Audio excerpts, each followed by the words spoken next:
ഒരു പയ്യനെ ഞാൻ തരാം. അത് തന്നെയല്ല, നല്ല സൂപ്പർ കലാരം മിമിക്രി പരിപാടിക്ക് സ്റ്റേജിൽ കൊടുക്കാം. എന്റെ പെങ്ങളെ ചെറുക്കനാണ്, അവൻ കണ്ണൂരാണ്, സമ്മത് തളിപ്പറമ്പയാണ് വീട്. അവൻ കുറച്ചാൾ ഗൾഫിലായിരുന്നു, ഇപ്പൊ വന്നിട്ടുണ്ട്. എന്നോട് വിളിച്ചോ മാമ ഞാൻ വന്നിട്ടുണ്ട്, അപ്പൊ ഒരു ചെറിയ പരിപാടി വേണമെന്ന് പറഞ്ഞു. ഞാൻ പറഞ്ഞു നമുക്ക് റെഡിയാക്കാന്നുള്ള സാധനം ആളെ ഞാൻ കൊണ്ടുവരുന്നു. സമ്മത് വിളിക്കട്ടെ, സൂപ്പർ മിമിക്രി. സമ്മതമാണ്, വിളിച്ചോ. സമ്മതേടാ, സമ്മതേ അവിടെ ഇവിടെ മാറിയിരുന്നേ. ഇതാണ് പെങ്ങളെ മോൻ സമത്, സൂപ്പർ ചെറുക്കനാ. എന്റെ മരുമനാന്ന് പറയില്ലേ. എവിടെ വീട് എവിടെയാണ്? ഞാൻ കണ്ണൂർ തളിപ്പറമ്പ്. എവിടെ ജോലി ചെയ്യണം? എവിടെ? ഞാൻ ദുബായില്. അതെ. എന്താ പെർഫോം ചെയ്യാൻ പോണ? സാധാരണ സ്റ്റാറുകളുടെ കോമ്പിനേഷൻ ആണ് ചെയ്യുന്നത്. അതിനിടയിൽ നമ്മുടെ ഫ്ലവേഴ്സ് ടിവിയുടെ തന്നെ ആങ്കറായ മിഥുൻ ചേട്ടന്റെയും ടിനി ടോം ചേട്ടന്റെയും ഒരു ചെറിയൊരു കോമ്പിനേഷൻ ചെയ്യാം. അതെ, കോമഡി ഉത്സവത്തിന്റെ ഈ ആഴ്ചത്തെ എപ്പിസോഡിലൂടെ തുടങ്ങാൻ പോവാണ്. East comedy Utsavam provide by Eastern and co powered by chavarammatrimony.com. ഇന്നത്തെ കോമഡി ഉത്സവത്തിന്റെ കൊടിയേറ്റത്തിനായി നമ്മുടെ പ്രിയപ്പെട്ട ടിനിച്ചേട്ടന്റെ വേദിയിലേക്ക് ക്ഷണിക്കുകയാണ് ടിനി ടോം. എല്ലാവർക്കും നമസ്കാരം. ഈ കോമഡി ഉത്സവം എന്ന് പറയുമ്പോ കേരളത്തിലല്ല, ഇന്ത്യയിലല്ല, ലോകത്ത് എവിടെ മലയാളികളുണ്ടോ എല്ലാവരും കാണുന്ന ഒരു ഷോ ആയി മാറിക്കൊണ്ടിരിക്കുന്നു. എന്തായാലും ഈ ശബ്ദങ്ങൾ അനുകരിക്കുക എന്ന് പറയുമ്പോൾ ഭയങ്കര പ്രയാസമുള്ള കാര്യമാണ്. എന്തായാലും ഇവിടെ വന്നിട്ടുള്ള എല്ലാവർക്കും നന്ദി, നമസ്കാരം, താങ്ക് യു. അടുത്തത് മഹേഷിന്റെ പ്രതികാരം എന്ന സിനിമയിലെ സൗബിൻ ഷാഹിർ അലൻസിയർ അവർ കോമ്പിനേഷൻ ചെയ്യല്ലേ? ദൈവമുണ്ട് വെച്ചിട്ടെ, ദൈവമുണ്ട്. ഇല്ലടാ, അങ്ങനെ ഒരു പരിപാടി ഇല്ല. ദൈവം ഉണ്ടെങ്കിൽ നിന്നേക്കുള്ള നന്ദി കെട്ട പട്ടിക ഞാനിവിടെ പണിക്കെടുത്തോ. വേവിച്ചിട്ട് എന്തോരം മതി മറ്റേടുത്ത് വെച്ചാലും വീണത്.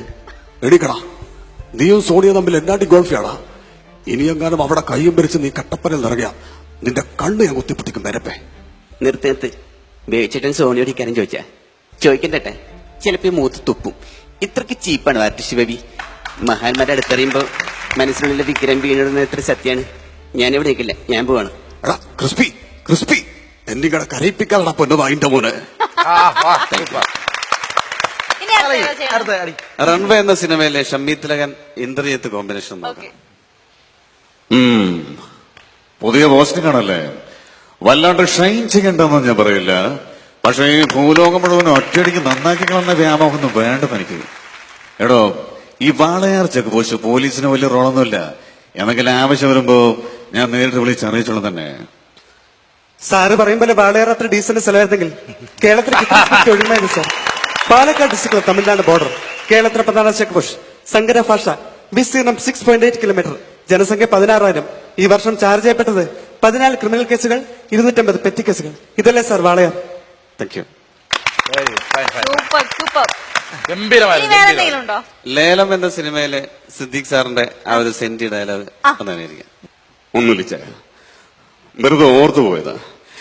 എന്റെ ഉമ്മയുടെ മുഷിനെ കാച്ചിയുടെ തുമ്പും പിടിച്ച് ആദ്യമായിട്ട് ഇവിടുത്തെ അന്നദാനപ്പുരയില് എല്ലായുടെ മുമ്പിൽ വന്നിരുന്ന ദിവസം അപ്പച്ചന്റെ വിരൽ തൂങ്ങി പിടിച്ച് അന്ന് ഇച്ചാനും വന്നു വിളമ്പി തരാൻ.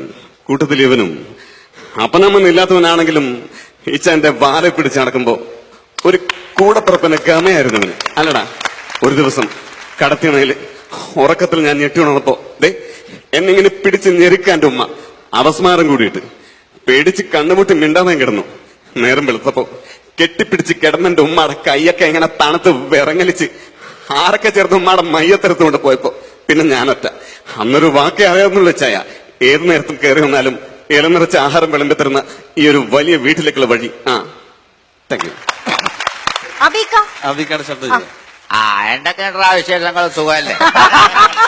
എല്ലാവർക്കും നമസ്കാരം. ഞാൻ ഈ പണ്ട് ഈ സാഗറിലുണ്ടായിരുന്ന സമയത്ത് കുറെ താരങ്ങളുടെ ശബ്ദമൊക്കെ ചെയ്യുമായിരുന്നു. പക്ഷെ ഇപ്പോഴത്തെ പിള്ളേരെന്ന് പറയുമ്പോ ഭയങ്കര എന്താ പറയാ ഒബ്സർവേഷനാണ്, പറയാതിരിക്കാൻ വയ്യ. നമ്മളെന്ന് പറയുമ്പോ സ്റ്റാർസ് ഒക്കെ ചെയ്യും. ഞാൻ ഈ ശങ്കരാടിയുടെയും ഷാറൂഖ് ഖാന്റെ ഒക്കെ പഴയ സംഭവങ്ങൾ. എന്തായാലും എല്ലാവർക്കും all the best. Thank you. അപ്പൊ thank you so much for coming here. അത് കാരണം വിഷയം വെച്ച കാരണം എന്റെ പെങ്ങളെ ചെറുക്കനാണ്. വിഷയം വരാൻ സാധ്യതയില്ല. ഞാൻ അങ്ങോട്ട് പോയിട്ട് വരട്ടെ, ചില പണിയുണ്ട്. ഞാൻ ഇപ്പൊ താക്കോലെടുത്ത് കൊടുത്തേനെ. ഇതെന്റെ സല്യൂട്ടാണ്. ഓക്കെ, ശരി. ചവിട്ടിക്കുലുക്കി തന്നെ പോകും. ഓക്കെ.